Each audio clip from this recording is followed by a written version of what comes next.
আসসালামু আলাইকুম ওরহমতুল্লাহি ওয়া বারাকাতুহু। প্রিয় বন্ধুরা, আমরা সবাই ভালো আছি। আমরা ভালো থাকতে পছন্দ করি। আমরা সুখে সমৃদ্ধ এবং নিরাপত্তার জীবন চাই।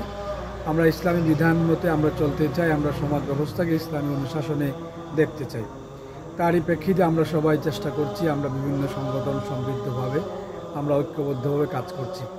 কিন্তু বড় দুঃখ আর বেতাশা এবং হতাশা আমাদের দেশের এই দ্বিতীয় অভ্যুত্থান পরবর্তী সময়ে বারবার আমরা ইসলামপন্থীরা হোঁচট খাচ্ছি। আমরা দেখেছি আজকেও আমাদের চ্যানেল আইতে একজন নারীকে হিজাব পরে সাক্ষাৎ নেওয়ার সুযোগ দেওয়া হয় নাই। ইসলামকে বৃদ্ধাঙ্গুলি দেখিয়ে আনা হয়েছে, যেখানে উলঙ্গ হওয়ার সুযোগ আছে কিন্তু পোশাক পরার স্বাধীনতা নেই।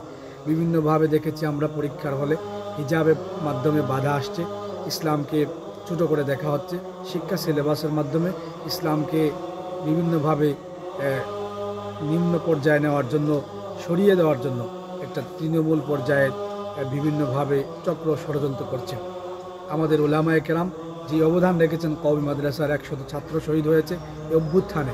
উলামায়ে কেরামদের মর্যাদা এবং সম্মান যথাযথভাবে রাষ্ট্রকে দিতে ব্যর্থ হয়, এই রাষ্ট্র আবারও নিক্ষিপ্ত হবে তার আচরণে, তার চরিত্রের মাধ্যমে সে নিজেই লজ্জিত হবে। এজন্য উচিত সেটা অনুধাবন করা। গতকাল মৌলভীবাজার জেলার কুলাউড়া উপজেলার লংলা একটি স্কুল অ্যান্ড কলেজে সেখানে একটা কনসার্ট হয়েছে। তার প্রেক্ষিতে গত জুমাবারে বাদ জুমা এলাকার কিছু মানুষ সেখানে বিক্ষোভ করেছে। সেখানে দুজন ইমাম থাকার কারণে তাদেরকে গ্রেপ্তার করা হয়েছে। এর তীব্র নিন্দা আমরা জানাই। যেখানে মানুষ তার বাক স্বাধীনতা এবং তার নিজের অবস্থান জানান দিতে পারে না, সেটা কখনো স্বাধীন এবং সার্বভৌমত্ব রাষ্ট্র হতে পারে না। আমরা আমাদের ন্যায্য অধিকার প্রতিষ্ঠার জন্য আমরা জীবন সংগ্রাম দিয়ে রাজপথে ছিলাম। আমরা এখনও আমাদের এই সুন্দর পরিবেশ চাই। আমরা ইসলামী অনুশাসনে নিজে চলতে চাই, অন্যকে চালানোর জন্য উৎসাহ প্রদান করতে চাই। এই বন্ধুরা, আসুন আমরা সম্মিলিতভাবে আমরা দ্বীনের প্রতি ঐক্যবদ্ধভাবে আমরা আওয়াজ তুলি। কোনো অন্যায় অপসংস্কৃতিকে আমরা জায়গা দেব না।